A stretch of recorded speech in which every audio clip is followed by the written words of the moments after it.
My point is, no higher priority. This is the highest of all priorities. He is saying in verse 12, we endure all things lest we hinder the gospel of Christ. His top priority is, I want to see the gospel go forward.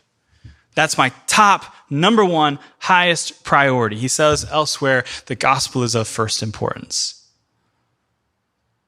So I'd ask you today, where is this spirit today? Where is this mindset today? That we endure all things lest we hinder the gospel of Christ. David Livingston's hymn comes to mind here. It says, O Lord, since thou hast died to give thyself for me, no sacrifice can be too great for me to make for thee. Lord, send me anywhere. Only go with me. Lay any burden on me. Only sustain me. Sever any tie, save the tie that binds me to thy heart. Lord Jesus, my King, I consecrate my life, Lord, to thee. Where is that spirit today? Where is that type of preaching today? This great emphasis on doctrine is good, but the call to dedication, the call to surrender, the call to say, actually, not only am I going to know a bunch of stuff about God, I'm actually going to live for God.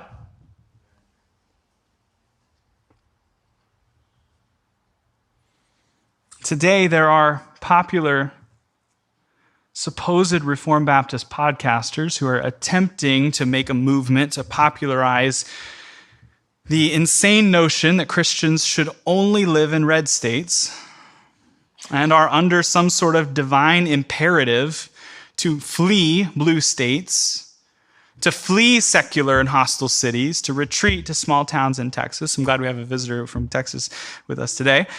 And the purpose of this is in order to avoid their tax dollars going to governments that do wicked things. I guess they've forgotten about what Jesus said about paying taxes to Caesar. Caesar wasn't exactly a Christian prince, pun intended.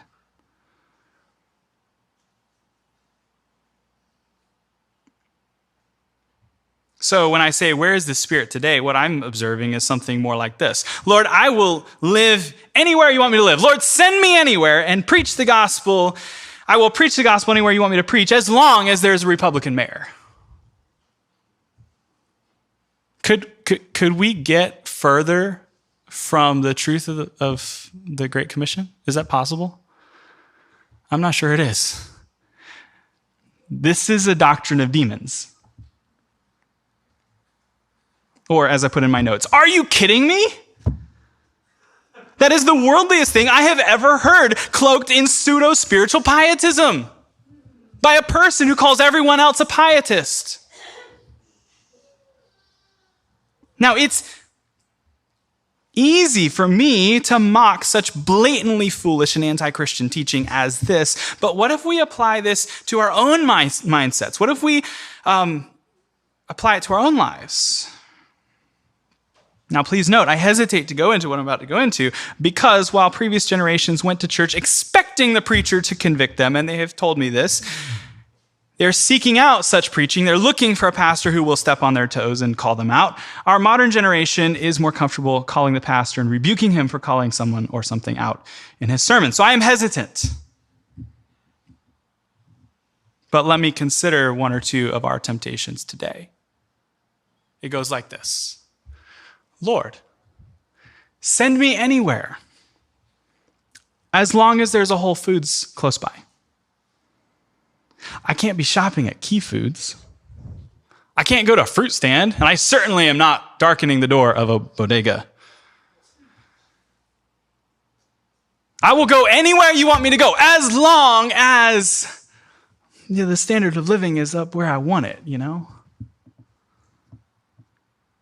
Lord, send me anywhere as long as it's a nice elevator building with in-unit laundry.